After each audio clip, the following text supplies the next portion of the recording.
So, good morning, Timothy. We are live now. Good morning, Maya. How are you today? I'm great as usual. Can't wait for our briefing. Right? And we cannot wait for the intro as well, right? Can't Oh, wait. Richard can't Berger. wait. Great. Yes. So, here we go.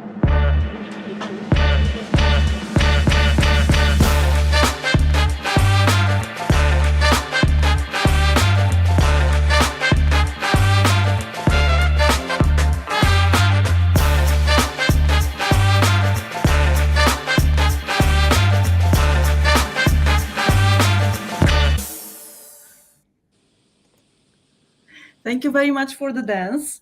Great I have to get my introduction, juices too. going, Maya. Right. So, I can see a beautiful scenery behind you. Thank you for choosing it. It's really stunning. I'm in Atami today. I'm not on the deck of the good ship Santana. Evan is off sailing to faraway places on Santana. I hope he's listening in. But we got a good briefing ready for you. We've got new people in the audience, so looking forward to it. Thank you for hosting it, Maya. Thank you very much for being here. So, without any further ado, I would like to start the briefing so that once we are over, we can move to Clubhouse and continue with the question and answer session. So, thank you very much again, and the floor is yours.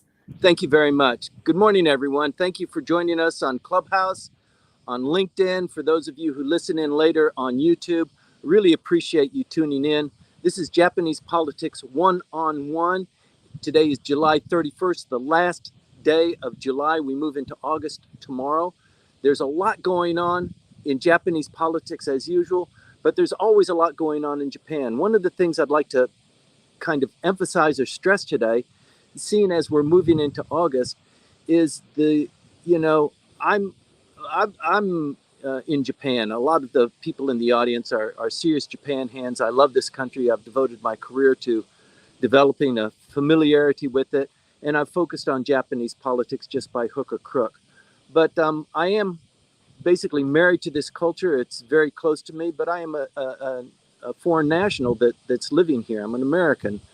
But I don't think it can be overstated the relationship between Japan and the United States. And this is even in light of the fact that there was a massive world war, a Pacific War, that caused a lot of damage. The largest battle in the Pacific was in Okinawa, the place where I grew up. That battle ended 3 months ago. And this week, a week from today, or a week from tomorrow, or yesterday, is the bombing of Hiroshima, the election district of the current prime minister. And 3 days later, the bombing of Nagasaki. So please, those of you who are living here in Japan, we're entering the Obon season, the time when the spirits of the dead return back to Japan. It's a very kind of spiritual time for Japan, but also Obon here starts on Thursday and Friday, and then Monday is not always a day off for all the companies, but Monday, the following Monday, a week from when a day from the next briefing we give you, is end of the war day. That is when the emperor went on the radio. It's the first time for the Japanese people to hear his voice, and he made an announcement that people still, reflect on that, where he announced that the war was not going altogether in Japan's favor. They listened to his voice. He acquiesced. That he said, the war is going to be over. Japan has got to surrender to put an end to all of this. So just please keep that in mind. It's very important. We study Japanese politics. Japanese politics is really important on how you plot out what you're going to do, how you advise your company or your team, how you make decisions. And those are the kinds of issues that we talk about. And I hope this is fruitful to you. Number one on the list is COVID. Japan went from one of the lowest COVID countries in the G20, and they ramped up really quickly. You might remember Konotaro began to implement, COVID testing. They went really full bore. They involved the self-defense forces in inoculating people that were 60 years and older. They hit the a high percentage point in just no time at all. There was criticism, as there typically is when Japan gets involved in anything of great magnitude, is that it takes a long time to get the ball rolling. But with COVID, we see it. With COVID, we saw it with the triple disaster of 3/11. Once they get the ball rolling, it really picks up speed. Right now, today, Japan is the most affected, the most hard hit country of the G20 suffering from COVID infections. In Tokyo, just yesterday, they announced that there were 33,466 COVID infections. That's in one day. The nation of Japan reported 2,022 I'm sorry, 222,000 cases of COVID on Saturday. So this is really big. It's serious. Japan is getting hit hard. In light of that, the Kishida administration has determined that it's not going to take very forceful action. It's not going to implement measures. It is actually going to distribute that authority to the governors of the 47 prefectures. So there's a lot going on at the prefectural level. Koike Yuriko, the governor of Tokyo, has implemented free testing for people in their 20s.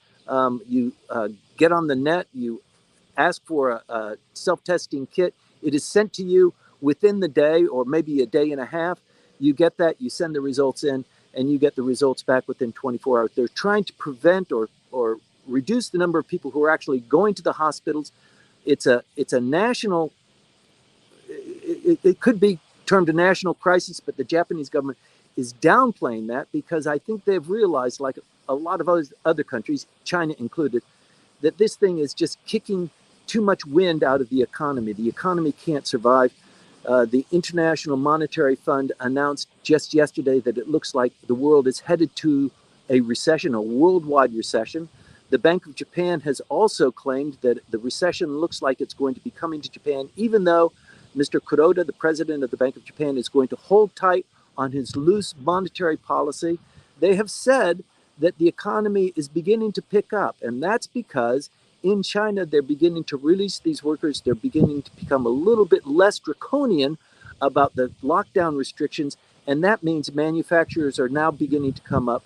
Japan depends a lot. Sorry, I've got to keep this shade on my phone so the heat doesn't turn it off. The COVID restrictions, the draconian COVID restrictions, the Chinese government has backed off on that. They still having trouble. They're having runs on banks. They need to get back up to speed too.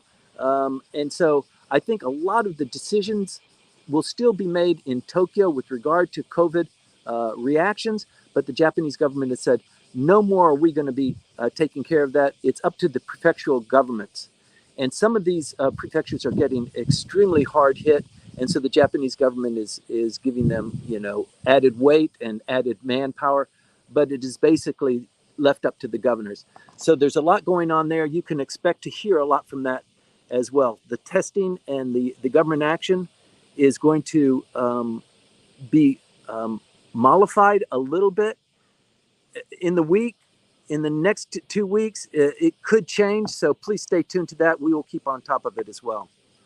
Next big issue I want to talk about that's rather topical and kind of important is the passing of former Prime Minister Abe. There has been a bit of a kerfuffle going on there. This will continue for a lot of different reasons, not just the Unification Church and the interaction between church and the LDP in particular, and within the LDP, the Seiwakai, the faction that was headed by Mr. Abe. That faction is having a little bit of trouble as a consequence of his death, and that's because of the transition of power from Abe, who was a dominant force and who held together this 98-member faction, the largest faction in Japanese politics. It dominated the LDP and really was a bane to the current prime minister, because the current prime minister's faction only has like 42 members, maybe 43. So his passing has created a bit of a vacuum, a power vacuum within Seiwakai. So they've put together a committee of 6 top elders. They're not all elders, but they've survived, 6, maybe 5 elections. So there are senior members within the faction. They wield a lot of weight. And they've decided that since they can't decide among themselves who is going to be the top dog, let's do it by committee. And you know that's just not going to work. You can't make decisions quickly enough. It's just there's too much dangling, too much communication that's required for, wielding that kind of. I mean, it's like worse than herding cats. I've got to imagine that cohesion, that consistency that was available to a sole leader, somebody like Abe, is gone. So that's the first issue, and so it looks like it will be unsettling for a while. Internally, what the faction has said is we're not going to make a decision until after the state funeral of Mr. Abe. That's another issue that has been a bit of a problem. So the state funeral has been set. It's good news for Mr. Kishida, although he was dangling with it for a little bit. Should we do it? Should we not do it? It's going to create some opposition, and who's going to pay for it? It's a state funeral, so is the LDP going to pay for it? Is the state going to pay for it? He wasn't a foreign minister. I mean, he wasn't a prime minister when he died. So the last one we did was a state funeral was when the prime minister died in office. That's understandable. This one's a little bit different. Plus the colorful and somewhat,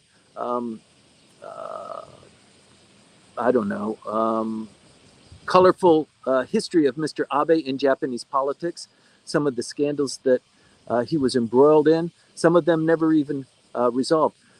So they will wait until September 27th. I don't think things can wait that long. The Diet goes into session on Wednesday. It will have a 3-day session, Wednesday, Thursday, Friday, and then it will close up for Obon and regroup. They will have an extraordinary session until the end of the year. They will decide when to do that. That's actually the Prime Minister's decision. It hasn't been decided yet. Probably in October. And as we move into September, I think that the Prime Minister actually will reshuffle the cabinet, and that's going to create some disharmony. He will recreate the cabinet, announce that in probably this week or maybe next week. So it's very soon. And a lot of the people who were in the cabinet from the Abe faction are going to find themselves a little bit on the short end of the stick, and that's going to make people upset. There are certainly some people whose cabinet portfolios are overdue. There are also some real sweethearts for Mr. Abe. They got their positions because of him, who are in the LDP structure, and there can be expected to be some movement there. Some powerful figures will be moving on, and some new figures will be coming in. That has got to enhance people who are independent or maybe are belonging to smaller factions, dead and dying factions, to reconsider their options, because when you're in the smaller factions or maybe when you're an independent, the likelihood of you getting a cabinet portfolio is really small. And you're not going to become prime minister unless you have at least 3 cabinet portfolios, and everybody in the Diet, the 250 members of the upper house, the 450 so members of the lower house, all of them want to become prime minister. That's why they're in the Diet. So they can't be too upfront about it, but you've got to get those cabinet portfolios. So joining with the Kishida faction, number 5 in ranking, begins to have a little bit more appeal. And so you've got to imagine that the prime minister is working hard on that. And the fact that maybe I can announce, he did rather quickly after the death of the former prime minister, a state funeral is big guns for him, because everybody and their brother is going to come. I think I heard that Donald Trump is not going to come, but that would have been a big deal. But people of that stature, people of that caliber will be coming into Japan in droves. They'll have an entourage with them. They'll be picking up the hotels. They'll be renting the limousines. It will be a very busy time at the end of September. So this change of the cabinet happening within days of today, the prime minister's or the former prime minister's state funeral at the end of the month, and then the beginning of the Diet session with the new cabinet, there, the reason why he wants to call a new cabinet and do a little bit of a shuffle quickly is because he's got to give time for this new team to get up and trained and, get ready for the job at hand. So there'll probably be a month of time there where they will be up and training. So something to look out for, not look out for, just to be watching. The other kind of interesting thing in Japanese politics that I'd like to point out to you is Nippon Ishin. It's the political party. It's an opposition party. It agrees with the LDP on certain issues, so it's not really a counterbalance to the LDP, but it is in the opposition. There are no members of Ishin who have cabinet portfolios, so therefore they are in the opposition camp. But there are some areas of agreement. They agree on the revision of the Constitution, on defense spending. There are issues where cooperation can be held, and the relationship between Ishin and LDP is growing. It is somewhat. You can't say it's flourishing because Ishin just beat LDP so significantly in the last election of the of the lower house, when Mr. Kishida became prime minister. So they cleaned house in Osaka. The current chairman and the founder of Ishin has tendered his resignation, not because of any kind of damage that was done in the upper house election, which was 2 weeks ago, but he's just decided to retire and move on to new membership. He's the governor. He's the mayor of the city of Osaka. He's a founder a co-founder of Ishin no Kai. So the fact that he is moving on is pretty significant. One of the contenders for the position to take over is what's his first name? Nobuyuki Baba. Mr. Baba, a little bit younger than me, worked in the same Diet office when I was working in politics, when I was working with Dr. Nakayama Taro, LDP member of Seiwakai. We worked together for almost a year, and through that time, through his history, he's become the prominent figure within Ishin. So it's interesting that it is likely that he could take over as the new leader of Ishin no Kai. Ishin no Kai is a force to contend with. There will be some amalgamation, some joining of forces on certain issues, and particularly with regard to the change of the Constitution, which I really sense. I've got other people who sense differently, or the timing is different, that the revision of the Constitution is very close at hand. I think certainly within the year, probably maybe within 6 months. What is required here is an active and a changed situation, some sort of confrontation, either triggered by North Korea or by China, and then the Japanese population will be asked to pass on a referendum. I think that is what's coming up. And as you follow the briefings every week, you understand on defense spending, on what the Kishida administration is proposing with regard to oversight and defense and the non-proliferation. So these issues are really bubbling to the top. And I think, as everybody knows or appreciates, the pace of change has quickened incredibly. So in previous years, in previous administrations, you could follow the change and be on top of things. Things are happening now so dramatically and so quickly that I think change is just totally in the air. Just this last week, as something that I think everybody who is on the program can shake their heads at, the Japan Technical Training Program received a slap on the arm, because the Justice Minister was with a briefing and a conference about the pluses and the minuses of that. That program was started in 1993 to bring foreign workers, young workers, into Japan to be trained to transfer knowledge from Japan as a high manufacturing, high technical, high really refined skills, so that they can bring that back with them. Typically with the training program, it's a 5-year term. So over the years, I think we follow it because it's in the news from time to time. Some of the workers are beaten, their passports are taken, they're not paid. They're working basically in agriculture and in manufacturing.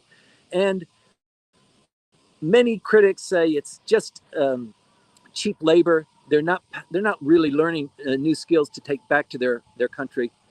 And so it looks like that program is going through a rethink. And who would have thought? The problem is that with the declining population, Japan needs workers. So I think this was one of the ways to kind of address that. Before this program really went full bore, Japan relaxed rules on immigrants from Brazil because they had some Japanese blood in them and it was a little bit easier. And their indoctrination into Japanese culture was thought to be a little bit easier. That didn't quite work. They went into the technical trainee program. It looks like that's seen the end of its life. Japan is still struggling with and attempting to figure out how we can get more workers here. We need more workers. We've got the digital agency that has to go to corporate companies to kind of rob their technical employees because the rank and file bureaucrats who scramble to finish undergraduate school, typically in law or in marketing, and join the bureaucracy wherever they can go in the Ministry of Education or the Ministry of Justice or anywhere. It is one of the most highly sought out jobs, but they don't have the technical background that is necessary for somebody like the digital agency. So they're starving for the workers. They have to rob them from other places. They make them state employees, which is a pretty big deal. But to entice them, they have to pay them more to get them out of the cushy corporate jobs to bring them in. So that's just one example, but there are lots others. And so change is afoot there. Currently, of the technical trainees who are in Japan, fully 58% of them are from Vietnam, 13% are from China, 9% are from Indonesia, and then it peters out. There's lots of other kind of, you might say, and I don't mean it derogatorily, third world countries who really are trying to come up on the educational or the technical scale. They bring their workers here. So something to keep a lookout for. South Korea is really starting to suffer from inflation. China is getting back to work. They're reducing their restrictions that we talked earlier. And the Bank of Japan has notified that there is a global recession coming. So we now know that the United States has had 2 quarters of negative growth. So that's a typical definition of a recession, although the Biden administration is not acknowledging that as far as I know today, but it is being acknowledged in other areas. So when the United States has a cold, Japan begins to sneeze. So they're worried about that. Much of what Japan does in terms of just economy and culture, music, movies, videos, trade, it really depends on the United States. Japan and the United States are so closely bound. U.S. diplomats like to proclaim, and Japanese diplomats as well, this is the tightest, this is the closest bilateral relationship in the world. And when you think 70 years ago they were at each other's throats, it really is an amazing feat. But they are close, and they are getting far more closer. It is not just the inflation or the recession or the supply chain. You might recall that we had these 2+2, the foreign minister and the commerce minister meeting. They met the United States and Japan, and then United States and Australia and Japan and New Zealand and India. They had this 2+2. It looks like that was a recipe for better cooperation. They're beginning to formalize that now. Mr. Hayashi, the foreign minister, just got back from the United States, where they had the 2+2 once again, but under a different kind of rubric, and that is called the Economic Policy Consultative Committee. And it looks like that is going to take on a little bit more woomph and structure, and probably be a kind of a pattern for the other countries in response to what's going on with China and Russia and Ukraine and that sort of thing. So it looks like this is building steam. Like I said, change is afoot, and it's becoming more accelerating.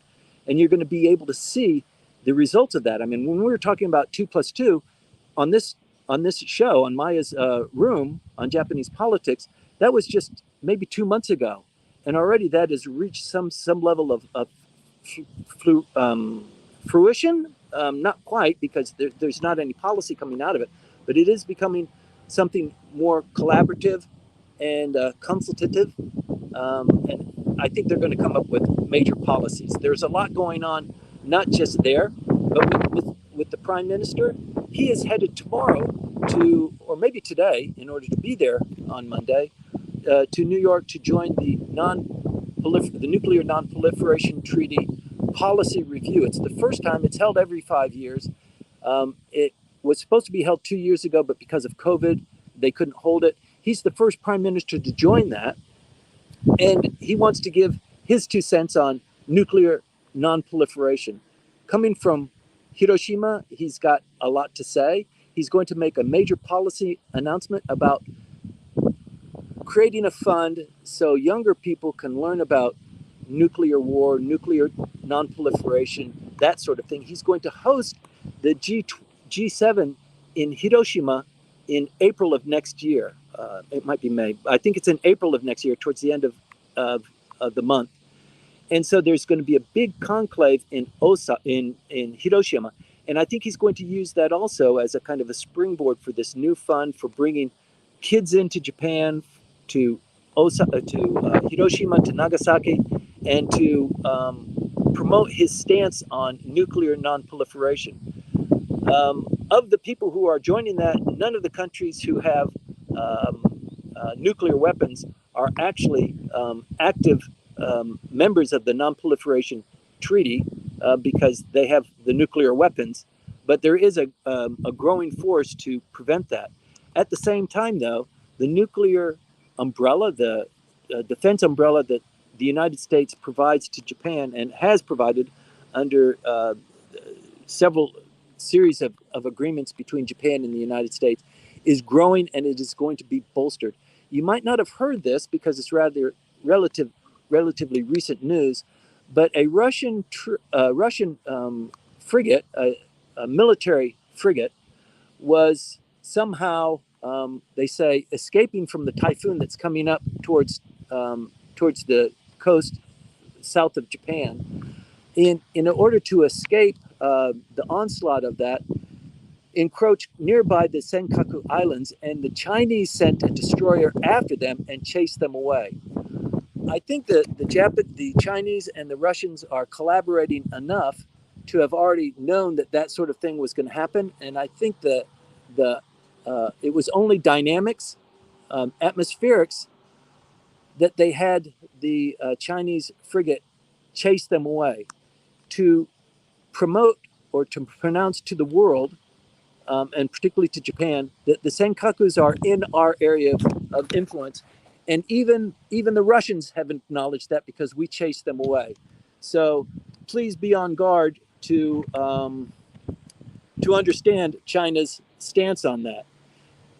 Joe Biden and Xi Jinping had a conversation, I think, on Thursday night, where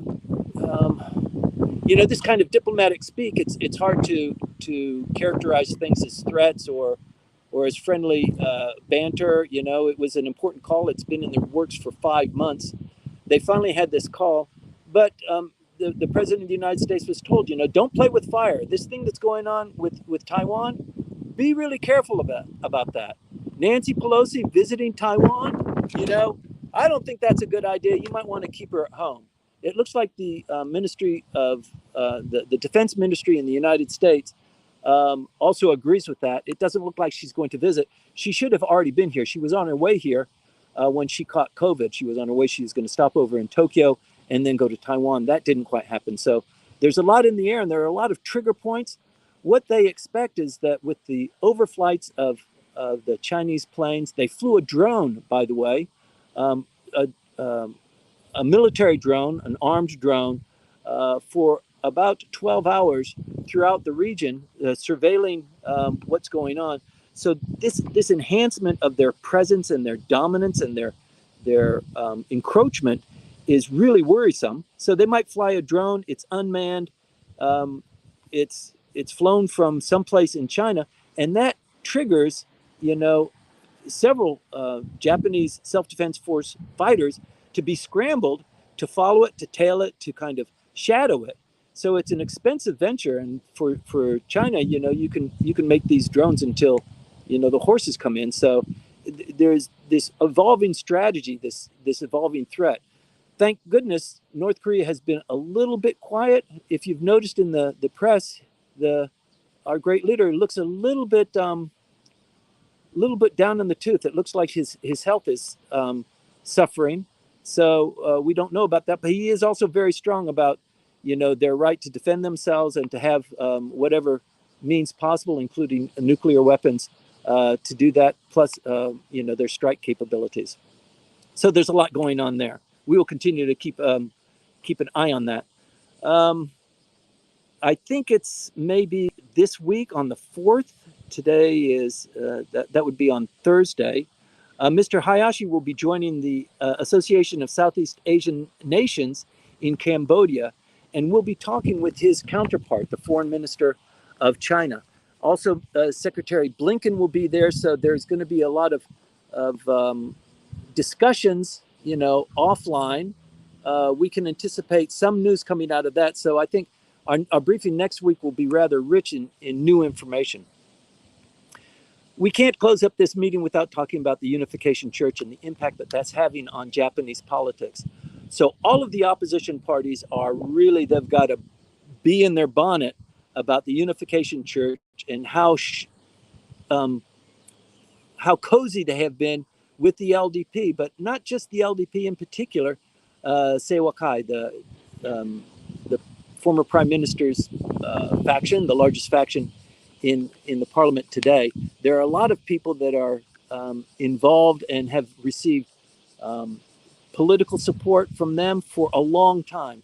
One of the key issues or key figures is Hakabun Shimomura, who is one of the captains, one of the people in the committee to guide the Seiwakai until the state funeral of Mr. Abe, and then to decide what they're going to do. Once again, I suspect something will happen before that. We're not going to have that opportunity. But he's probably one of the key individuals. He is one of the top people in Seiwakai. And it turns out that he was the Minister of Education when the Unification Church wanted to change their name.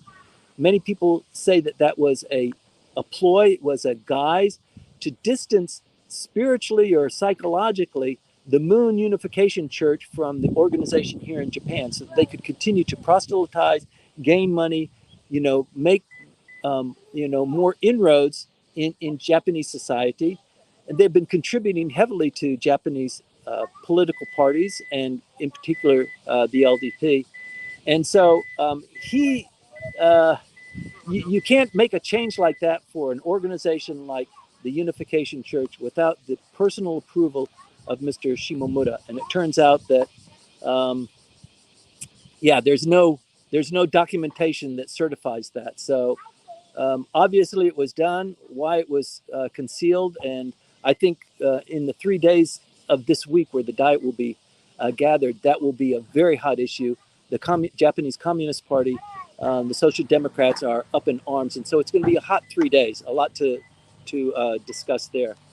The other kind of bee in the bonnet that I have to mention is there's going to be a eulogy of Mr. Abe when there is the state funeral. So who is going to be the person who eulogizes the prime minister? And I think Mr. Amari approached the wife of the former prime minister, the deceased prime minister, and appealed to her. He was in the cabinet of Mr. Abe, very close, and apparently received her nod, and he carried that nod into the LDP and said, look, I've received the blessing of Akie Abe, and I would like to give the eulogy. And he is a powerful politician, even though he lost his position as Secretary General as a consequence of the election. He didn't do so well. But he wrote in a blog just this last week that there's really nobody in the Seiwakai, in the Mr. Abe's political faction, that can stand up, can do that kind of a job, who can really utilize the former prime minister appropriately. And he's not in that faction. And so he just immediately ticked off, 97 members of the Seiwakai in promoting himself as this spokesman for Mr. Abe. I mean, nationalized television, to have that ability to talk to the nation and to project his presence and his eloquency in speaking on behalf of the bereaved who feel such a great loss.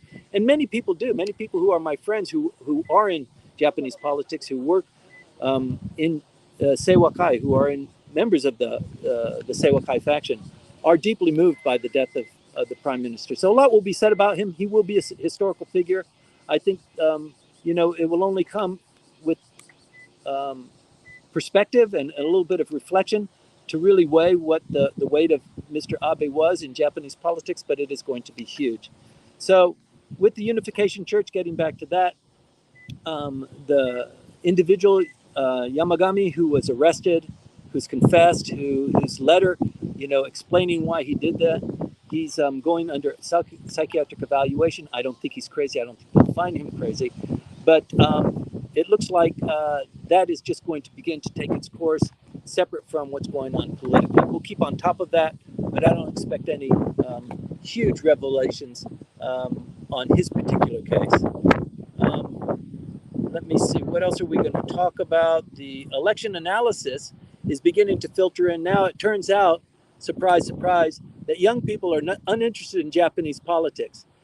Comparatively speaking, from the election in 2019 for the upper house, people, and also in that time, the voting age went from 20 to 18. So that law was passed last year. So now 18-year-olds can also vote. And that didn't really enhance it much either. 34% of people from 18 to 25, to me, that sounds like a pretty respectable number. But compared to the general population, 64% of the older people were voting. So this discrepancy between the older people getting what they want and the younger people getting what they want, they're just not out in numbers. They don't believe in the system. They don't believe in representation. They don't believe that their issues are even being discussed. So the government is working on that. This, even though in light of the murder or the assassination of Mr. Abe, many people, me included, predicted that there would be a huge uptick, an outpouring of reaction going to the polls the day after the prime minister was announced as dead. In fact, in this age group, it only benefited 2.2%. So the number of people was not significantly altered. Maybe that 2.2% is greater because maybe it was a fewer number than 34% who were going to show up anyway. So it takes a little bit of time to figure that one out. But overall, the jump from the nation at large was 3.3%. So for everybody who was thinking about this great boost because of this outpouring of affection, or just the fact that Japanese politics was so much in your face on that particular day, 52% of the Japanese population voted on voting day. Pretty good, but in the United States, for the people who are eligible to vote, 18 to 21-year-olds, it was 51% for the voting during when Mr. Biden became president. That's 51%. That's pretty good. And in South Korea, in the most recent election, 78% of that age group was voting. So there's a lot of differences there, a lot of other things that are underpinning it, but it's an interesting observation on Japanese politics. Finally, on startups, you know that Mr. Kishida has promoted startups, the new capitalism. There are a couple of initiatives, the Children's Agency that he has talked widely about. He's put a lot of emphasis to. One of the things that he's quietly being criticized for is talking a lot, but not really doing a lot. So more of the doing, it will be evident in the coming months. I think certainly before the end of the year, you're going to see a lot. His idea on generating startups is to, I don't know how well this flies, but he's now going to have, over a 5-year period, have more than 1,000 Japanese people go to Silicon Valley. He will promote that. He'll have a fund for that. He'll support them so that they can go to Silicon Valley to hopefully be cross-fertilized. I don't know how you feel about that. I don't know how you might feel about that for those people who came from California or from Silicon Valley, or Lord knows from San Francisco. But that's the idea. Currently, there are 20 that are supported by the government, kind of like an Abe fellow, who go to Silicon Valley. Maybe they're seconded to one of the big tech companies to, through osmosis, learn this risk loving culture, and failing is not a bad thing, and through failure you learn and you improve and you improvise. Something that is lacking in the culture here to a very heavy degree. There's also the funding issue, but at least with regard to startups, this is the idea of the current prime minister to enhance that. I don't know how it's going to go, but we'll continue to watch that. Mr. Hagiura had announced that just this week, of a new enhancement to that. It's going to be supplementing this new capitalism too, for enhancing supply chain and getting semiconductors produced here in Japan, and to bringing home those strategic assets, those strategic industries. That's going to do it for me today, Maya. I hope I've covered the most important issues of Japanese politics and policy moving forward. We'll continue to work on that. We have a briefing now that will go into question and answer. It's exclusively on Clubhouse. I'll sign off here, Maya, and join you on the Clubhouse. And for those of you who want to continue this dialogue, this program, by the way, is called Japanese Politics One-on-One. And it's called One-on-One so that you can interact directly with me or with Maya or with other of the Japan hands who volunteer to come up onto stage and to talk about their issue. There are a lot of smart people, a lot of people who are more integrated into what's going on into Japanese politics than me, who are in the room, who have something to add. So I look forward to that. Thank you very much. I genuinely appreciate you keying in. This is, Maya, we're coming up on 1.5 years for doing this, aren't we? Yes, already almost a year and a half. We'll be there in August. So thanks to your persistence. Sorry. And, I'm just terrified not to, Maya. Yeah, of course, I know that. The consequences would be too bad if you just give up. Yes, but thank you very much for delivering these briefings every Sunday morning. So I'll let you go from the live stream, and then please move on to Clubhouse so that we can continue the question and answer session. Thank you, and see you on the other side. Yes. Okay, sorry about the hat. Kind of. Oh, that's that was but we fun. survived this one. I didn't have to leave you. I didn't have to leave you dangling like I did last week. That was horrible, wasn't it? Oh, yeah, boy. It was a kind of heartbreaking. Okay. Okay. See you on the other end. Thank you, everybody. Thank you, Maya. Thank you.